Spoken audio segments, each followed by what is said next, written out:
안녕하세요. 여러분들과 다정하게 소통하고 싶은 다정한TV의 다정한입니다. 반갑습니다.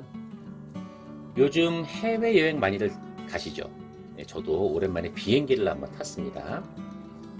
소중했던 경험, 즐거운 추억, 잊지 못할 것들 많이 있는데요. 여러분들과 함께 공유하고 싶어서 정리를 한번 해봤습니다. 괜찮은 내용도 포함되어 있고요. 혼자 간 건 아니고 단체로 갔어요. 라오스는 동남아시아에 위치한 공산국가고요. 주변에 베트남, 중국, 캄보디아, 태국, 미얀마 이런 나라들로 쌓여져 있는 내륙 국가예요. 중국의 영향을 가장 많이 받고 지금도 받고 있는 그런 나라고요. 수도는 비엔티안이고요. 주요 도시는 루앙프라방, 방비엥, 빡세 등이 있는데 저는 이번에 루앙프라방과 방비엥을 가서 주로 여행을 했어요. 비행기는 진에어로 6시간 정도 날아갔고 직항이에요. 사실 루앙프라방에도 공항이 있어요. 그래서 루앙프라방으로 가실 분들은 그리로 가셔도 되는데 루앙프라방에 있는 공항은 인접 국가들로만 가는 노선이 있어요. 그래서 직항은 없다는 거 참고하시고요. 주요 일정은 비엔티안에 새벽에 도착을 했고요. 얼른 잠만 자고 그 다음날 아침 일찍 기차를 타고 루앙프라방으로 이동을 했어요. 거기서 2박을 하고 다시 기차를 타고 방비행으로 내려왔고요. 거기서 하룻밤 자고 다시 버스를 타고 비엔티안으로 내려와서 밤 비행기를 타고 귀국을 하는 일정이어서 사실상 4박 6일이었네요. 비행기에서 바라본 야경, 이건 뭐 언제 봐도 이쁘죠. 맞바람을 심하게 맞아서 그런지 6시간 조금 더 걸렸다고 하네요. 비행기도 맞바람의 영향을 많이 받아요. 비엔티안에서 아침 일찍 기차를 타고 루앙프라방으로 가기 위해서 기차역에 갔는데 와, 스케일 장난 아니에요. 진짜 저는 무슨 공항인 줄 알았어요. 공항 터미널 같은 느낌으로 지어줬고 기차역도 그렇고 기차도 그렇고 최근에 중국에서 지어줬대요. 그러니까 이게 중국까지 연결이 되는 거겠죠. 그리고 기차를 봤을 때 북한 열차 같은 저런 색깔의 디자인을 실물로 봤습니다. 기차를 타면서 북한 가는 줄 알고 좀 조마조마했는데 아무튼 의리의리했어요. 팁을 하나 드리면요, 이 기차역으로 들어갈 때도 보안 검색을 빡세게 해요. 비행기에 준해서 통제되는 물품들이 있었는데 일행 중에 과일 깎아 드시려고 칼을 좀 챙겨갔는데 여기서는 압수를 당했어요. 네, 이거는 뭐 위탁수화물 같은 개념이 없다 보니까 그래서 아무튼 가실 분들은, 이용하실 분들은 참고하셔야 되겠습니다. 기차로 가는 풍경은 참 멋있죠. 이게 개발되지 않은 자연이 많다 보니까 진짜 있는 그들의 모습, 그리고 또 더더군다나 전날 비가 왔거든요. 그래서 그런지 굉장히 깨끗한 그러한 풍경을 저희들이 볼 수 있었고요. 저희들이 올라갈 때 탄 기차는 한 120km 정도 속도가 새마을호 정도 느낌이었고요. 게다가 또 복선이 아니에요. 이게 단선이에요. 그 중간에 마주오는 차가 있으면요, 기다려야 돼요. 네, 그런 감성까지 있는 그러한 열차였고요. 이제 저희들이 이틀 자고 내려올 때는요, 고속열차를 탔어요. 얘는 160 가까이 나오더라고요, 속도가. 빨간 점의 기차역 보이시죠? 네, 실제로 루앙프라방의 도심 지역은 조금 거리가 있어요. 이게 루앙프라방을 위해서 만들었다고 보기에는 좀, 그냥 열차 만들기 위해서 편한 곳으로 짓지 않았나. 아무튼 루앙프라방 기차역에서 내려서 다시 봉고차 같은 거를 타고 시내로 이동을 했습니다. 점심 먹을 식당이에요. 상호명은 어린 왕자고요. 한국인 부부가 운영하는 식당이에요. 너무 친절했었고 맛은 말할 것도 없죠. 기가 막혔죠. 식당에서 일하시는 분들이 한 5, 6명 정도 있었는데 다 현지인들이에요. 근데 어떻게 한식을 이렇게 잘하지? 주인 사장님들이 잘하시나? 그래서 물어봤더니 모두 유튜브로 보고 배웠대요. 역시 대단하죠. 현지식을 몇 번 먹어보긴 했는데 여러분들 여행하시다 보면 한국 음식 생각나죠? 라오스 가시면, 루앙프라방 가시면 여기 무조건 가세요. 정말 맛있습니다. 절대 후회 안 하실 거예요.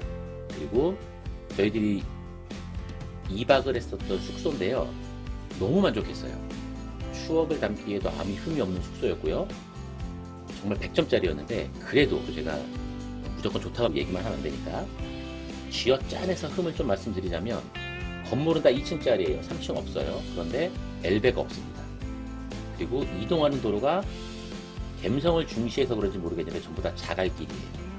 그래서 트렁크를 끌고 가기에는 좀 애매합니다. 근데 이 두 가지 다 걱정할 건 없고요. 다 직원들이 해줘요. 네, 그렇다는 거. 숙소에서 걸어갈 수 있는 정도의 거리에 몽족 야시장이라고 있더라고요. 외국인들이 정말 많이 오더라고요. 그리고 저도 조심스럽게 이제 몇 가지를 사 먹어봤는데 특별히 거부감이 들거나 하는 그런 것들은 없었어요. 정말 가격이 저렴하니까 몇 가지 한번 시도를 해보시고요. 저는 레몬 타르트하고 생과일 주스 사 먹어봤는데 맛있더라고요. 맛있고 너무 좋았어요. 그리고 또 간 김에 나이키 쪼리 그리고 크록스 슬리퍼 이렇게 세 개를 샀는데요. 물어보니까 26만 끼비래요. 뭔가 대단히 비싼 것 같잖아요. 그렇게 비싼가 했더니 환산을 해보니까 우리나라 돈으로 한 17,000원 정도? 네. 내구성도 좋아서 여행 내내 신고 다니는데도 멀쩡했어요. 절대로 뭐 싼마이 이런 거라고 해서 선입견 가지지 마시고요. 사보세요. 네. 여행 중에 슬리퍼 신고 다니실 일 있으시면 쪼리 같은 거 저는 추천합니다. 그리고 그 다음날 봉고차 같은 것을 배에 실어서 메콩강을 건너가지고 여행 갈 길이 있어서 탔는데 뭐라고 해야 되나요? 아무튼 뭐 그런 배였는데요. 조타실이 제 눈을 의심하게 만드는 저런 모습이었어요. 근데 정말로 저기 앉아가지고 배를 조종을 하시더라고요. 네, 깜짝 놀랐습니다. 이것도 무슨 감성인지 모르겠어요. 제가 찍은 사진은 없어서 이제 퍼온 사진인데 카펠이라고 불러도 되겠죠? 저기에 차는 한 5, 6대 정도? 네, 아무튼 이걸 타고 무사히 강 건너편으로 건너갔습니다. 오토바이들도 엄청 많이 탔고요. 이런 걸 타고 메콩강 건너편으로 이제 이동을 했는데 물은 보시다시피 그렇게 깨끗한 것 같지는 않습니다. 그리고 생각보다 그렇게 오래 걸리지도 않았어요.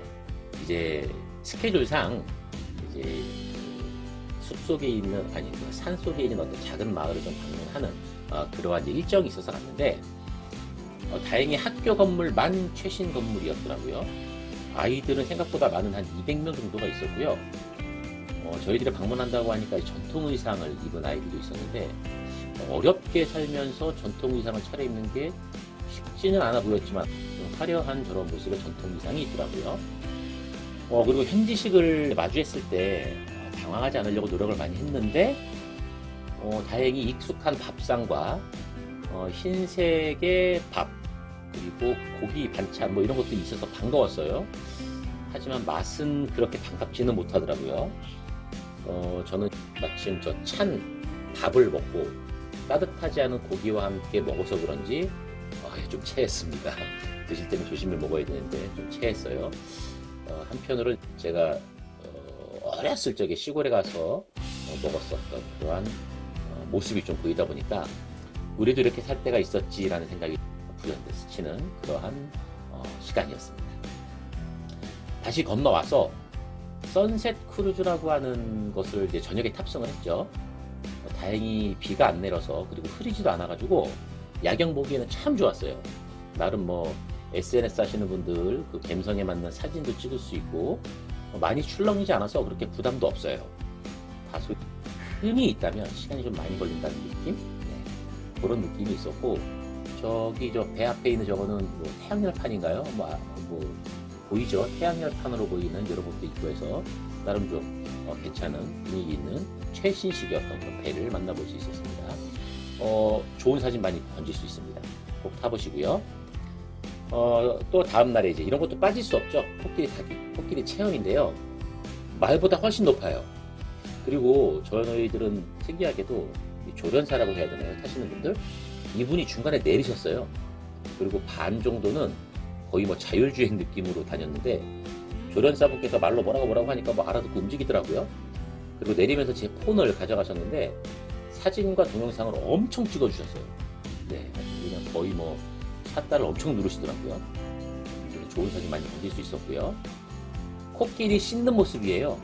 모르는 사람이 봐도 코끼리가 기분이 좋은지 알겠죠? 이게 1월에 방문한 건데 1월에 방문한 라오스인데도 여름처럼 입고 다녔거든요. 코끼리도 더운가 봐요. 굉장히 더운 날씨입니다.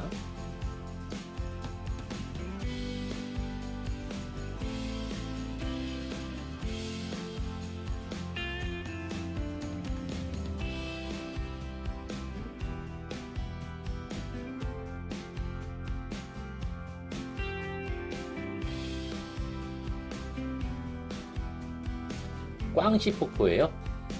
홈쇼핑 등에서 이렇게 여행 상품으로 보면 이렇게 가고 싶다, 이쁘다라는 생각이 들었는데 정말 이뻐요. 이 물 색깔이 어쩜 저런 색깔이 나는지 참 특이했는데 예, 아무튼 이뻐요.